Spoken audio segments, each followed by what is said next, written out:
Assalamualaikum warahmatullahi wabarakatuh. Kali ini kita akan membahas tentang persamaan polinomial. Ini adalah materi terakhir pada bab polinomial setelah kita mempelajari materi-materi sebelumnya.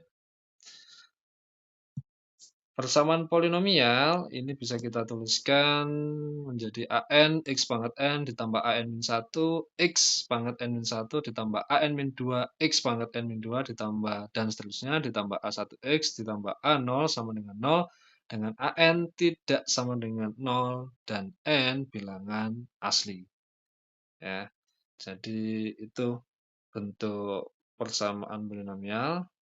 Kemudian akar-akar atau penyelesaian dari persamaan polinomial adalah nilai konstanta atau bilangan yang memenuhi persamaan tersebut. Jadi bedanya antara teorema faktor dan persamaan polinomial, kalau di teorema faktor kemarin kita mencari faktornya. Kita mencari X min K1, X min K2, X min K3, dan seterusnya. Kalau di persamaan polinomial, kita mencari X sama dengan K1, X sama dengan K2, X sama dengan K3, dan seterusnya. Jadi kita mencari nilai konstanta atau bilangan yang memenuhi persamaan tersebut. Nah, kalau di teorema faktor kemarin kita bisa ambil bilangan-bilangan di mana bilangan ini adalah faktor dari pembagian antara konstanta dibagi dengan koefisien dari variabel yang terbesar ya, pangkat terbesar. Kita bisa menggunakan beberapa langkah ini untuk memudahkan dalam kita memilih atau menentukan akar mana yang merupakan penyelesaian dari persamaan polinomial. Yang pertama, selidiki apakah jumlah koefisien-koefisien polinomial tersebut sama dengan 0. Jadi, kita bisa menjumlahkan koefisien ya serta konstanta dari polinomial tersebut apakah sama dengan 0. Jika iya, maka X sama dengan 1 adalah akar dari persamaan polinomial tersebut. Ya, itu langkah yang pertama. Kemudian langkah yang berikutnya, periksalah apakah jumlah koefisien-koefisien variabel berpangkat genap dan konstanta itu sama dengan jumlah koefisien-koefisien variabel berpangkat ganjil. Jadi koefisien yang berpangkat genap ditambah dengan konstanta, hasilnya itu berapa? Kemudian kita bandingkan dengan jumlah koefisien variabel berpangkat ganjil. Jika sama, maka X sama dengan negatif 1 adalah akar dari persamaan polinomial tersebut. Nah, dengan menggunakan langkah 1 dan langkah 2, setidaknya kita bisa mengurangi opsi akar-akar yang ada. Setelah kita membagi, tadi ada A0, kita bagi dengan AN. Ya, jadi A0 kita bagi dengan AN. Kan dari situ nanti kita akan dapat peluang akar-akar persamaan polinomial tersebut. Nah, jika langkah 1 dan langkah 2 ini sudah dilakukan, maka langkah yang ketiga adalah tinggal melakukan coba-coba dengan menyelidiki faktor-faktor dari konstanta dibagi dengan faktor-faktor koefisien pangkat tertinggi. Jadi kalau kita sudah melakukan langkah 1 dan langkah 2 kan setidaknya kita bisa menghemat langkah seperti itu. Oke, itu persamaan polinomial. Di dalam persamaan polinomial ini akan kita temui yang namanya teorema Vieta. Di teorema Vieta ini kita bisa menentukan jumlah dan hasil kali akar-akar persamaan polinomial tanpa harus menjumlahkan atau mengalihkan secara manual. Nah, di persamaan polinomial kan ada banyak sebenarnya ya. Kalau mulai dari persamaan kuadrat, ada persamaan kubik, persamaan kuadrat, dan persamaan pangkat 5 dan seterusnya seperti itu. Nah, kita coba mulai dari yang persamaan kuadrat dulu. Jadi misalkan X1 dan X2 adalah akar-akar persamaan kuadrat, AX kuadrat plus BX plus C sama dengan 0, maka kan nanti kita akan bisa mencari jumlah dan hasil kali akar-akarnya menggunakan teorema Vieta ini. Nah, kita bisa mencari X1 tambah X2 itu sama dengan negatif B per A. X1 kali X2 adalah C per A. Dari mana dapatnya ini? Kita bisa mendapatkan cara tersebut dengan membuktikannya terlebih dahulu ya. Jadi di situ kan ada ax kuadrat plus bx plus c. Di sini bisa kita tuliskan, bisa kita faktorkan dia menjadi x min x1 x min x2 sama dengan 0. Nah, karena di situ ada A, maka di sini juga kita tuliskan A. Seperti itu.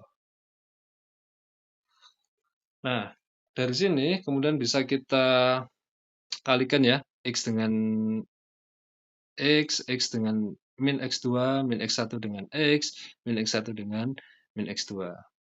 Jadi, kita kalikan, di situ berarti kita dapat X kuadrat, kemudian kita dapatkan di situ min X2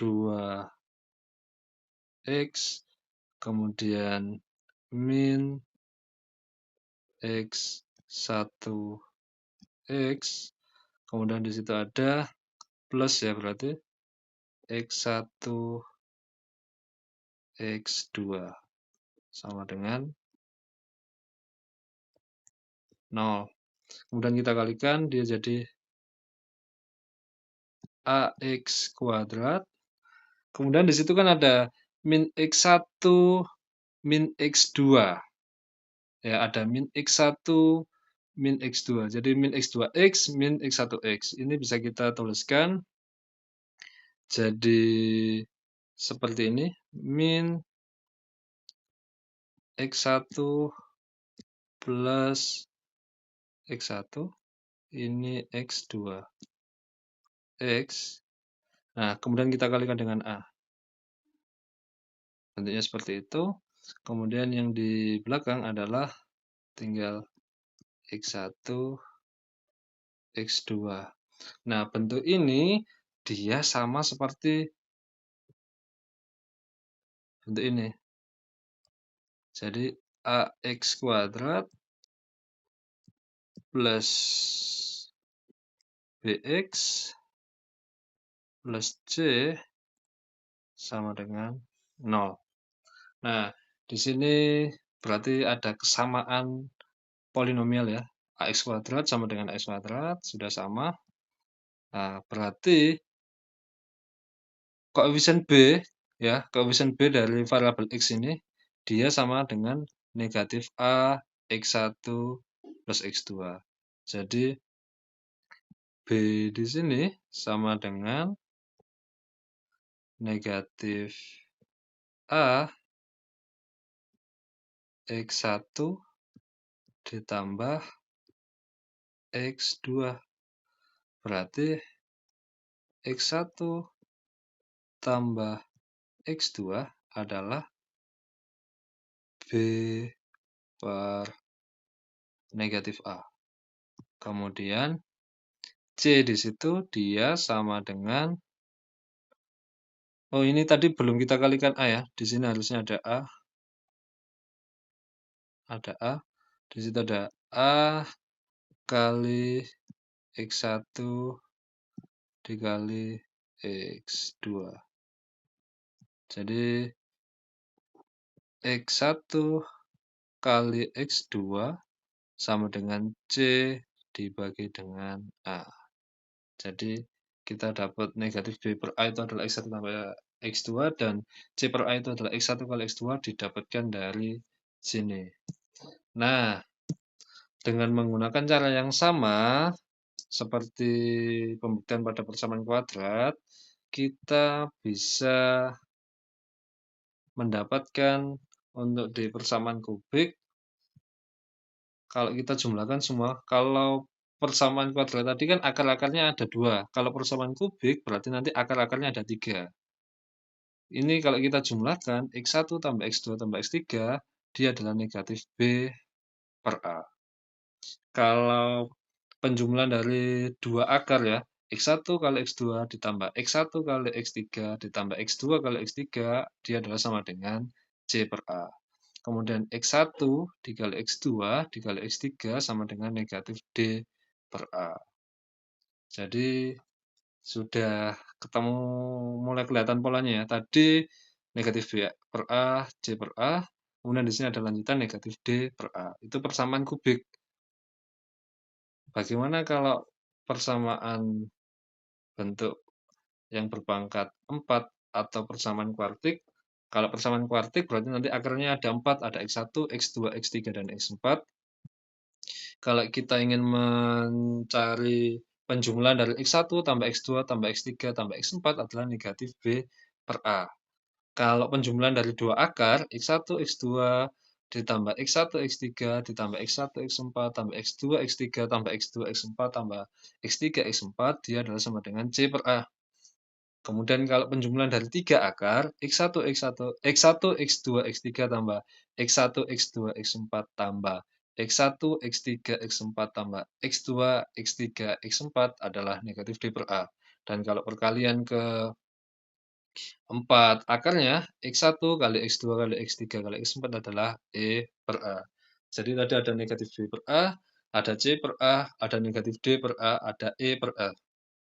Kalau persamaan pangkat 5, berarti nanti akan ada F per A, tapi negatif. Kita lihat kan di situ ada negatif, positif, negatif, positif. Berarti kalau berikutnya adalah negatif. Nah, jadi membentuk pola seperti itu. Sehingga teorema Vieta bisa kita tuliskan secara umum seperti ini. Jumlah dan hasil kali akar-akar polinomial berderajat n dengan akar-akarnya adalah X1, X2, X3 sampai dengan Xn, kita bisa dapatkan kalau penjumlahan X1 tambah X2 tambah X3 sampai Xn adalah negatif An-1 per An. Jadi An-1 ini kan adalah koefisien dari eh, variabel dari derajat tertinggi dikurangi 1. Kemudian kalau penjumlahan dua akar, kita bisa pakai An-2 per An. Dia positif. Kemudian kalau penjumlahan tiga akar, dia adalah negatif An-3 per An. Dan kalau perkalian X1 sampai Xn, di situ kita dapatkan negatif 1 pangkat N, A0 dibagi dengan An, atau konstanta dibagi dengan koefisien dari pangkat yang terbesar. Itu teorema Vieta. Baik, kita lanjut ke contoh soal. Di situ diketahui akar-akar dari persamaan polinomial x pangkat 3 plus 4x kuadrat min x min 4 sama dengan 0 adalah x1, x2, dan x3. Kemudian kita diminta menentukan x1 tambah x2 tambah x3 itu berapa. Nah, di sini kita harus menggunakan teorema Vieta bisa langsung ya. Tapi di sini saya ingin mencoba untuk menentukan akar-akar dari persamaan polinomialnya dulu. Nah, sebelum bergerak jauh, kita harus yang pertama menentukan kemungkinan akar-akar dari persamaan polinomial tersebut dengan membagi konstanta dibagi dengan koefisiennya, yaitu negatif 4 dibagi dengan 1. Di situ ada negatif 4. Faktor dari negatif 4 kan di sini ada positif negatif 1, kemudian positif negatif 2, kemudian ada positif negatif 4. Ya, ada 6 bilangan ini yang kemungkinan akan menjadi akar dari persamaan polinomial tersebut. Kemudian kita coba tuliskan koefisiennya dulu dalam skema Horner. 1, 4, negatif 1, negatif 4. Nah, langkah yang pertama tadi kita harus menjumlahkan semua koefisiennya. Jadi 1 tambah 4 adalah 5, 5 kita kurangi 1 adalah 4, 4 kurangi 4 adalah 0. Jika sama dengan 0, ketika kita jumlah semuanya, maka X sama dengan 1 adalah akar dari persamaan tersebut. Kita coba. 1 kali 1 adalah 1, kemudian kita jumlah 5, 5 kita kalikan 1 adalah 5, negatif 1 tambah 5 adalah 4, 4 kali 1 adalah 4, kemudian negatif 4 ditambah 4 adalah 0. Jadi kalau sisanya adalah 0, berarti benar bahwa X sama dengan 1 ini adalah akar yang pertama.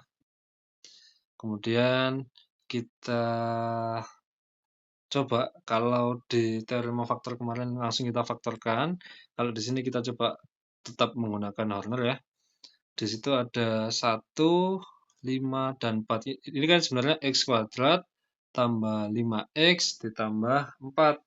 Kita jumlahkan koefisien genap dan konstanta. 1 tambah 4 berarti 5. Kita bandingkan dengan penjumlahan koefisien konstanta ganjil, yaitu konstanta atau koefisien X, yaitu 5. Nah, berarti kan genap ditambah konstanta 5, kemudian koefisien yang ganjil juga 5. Nah, kalau sama, maka negatif 1 dia adalah akar dari persamaan tersebut. Kita coba 1, kemudian di sini negatif 1, kemudian 5 tambah negatif 1 adalah 4, 4 kali negatif 1 adalah negatif 4. 4 tambah negatif 4 adalah 0. Nah, di sini bersisa 0, artinya X sama dengan 1 adalah akar dari persamaan tersebut. Ditambah satu lagi adalah di sini adalah X plus 4 sama dengan 0. Berarti akar yang terakhir adalah X sama dengan negatif 4. Jadi kita ada X1, misalnya ini adalah X1, ini adalah X2, dan ini adalah X3. Kalau kita jumlahkan, X1 tambah X2 tambah X3, berarti 1 tambah negatif 1 ditambah negatif 4, hasilnya adalah negatif 4. Nah, ini kalau kita manual. Kalau kita menggunakan teorema Vieta, X1 tambah X2 tambah X3, X1 tambah X2 ditambah X3 adalah sama dengan negatif B per A. Nah, kita tahu bahwa B ini adalah koefisien dari X kuadrat, karena di sini bentuknya persamaan berpangkat 3. Jadi, negatif 4 dibagi dengan A. A-nya adalah 1. Negatif 4 bagi 1 adalah negatif 4. Seperti itu. Kalau penjumlahan dari X1, X2, tambah X1, X3, tambah X2, X3, berarti dia adalah C per A. Nah, di situ C-nya adalah koefisien dari X, berarti dia adalah negatif 1. Negatif 1 dibagi dengan A. A-nya adalah 1, berarti dia adalah negatif 1. Nah, kalau kita diminta untuk mencari perkalian dari X1 kali X2 kali X3, dia adalah negatif D per A. Nah, di situ D-nya adalah negatif 4, berarti negatif 4 berarti positif. 4 dibagi dengan A. A-nya adalah 1, berarti dia sama dengan 4. Seperti itu. Itu adalah contoh soal untuk persamaan polinomial dan juga teorema Vieta. Semoga bermanfaat. Ini adalah akhir dari polinomial, jadi persiapkan diri kalian untuk penilaian ya. penilaian harian di sekolah. Semoga berhasil. Sampai bertemu di video-video selanjutnya. Terima kasih. Wassalamualaikum warahmatullahi wabarakatuh.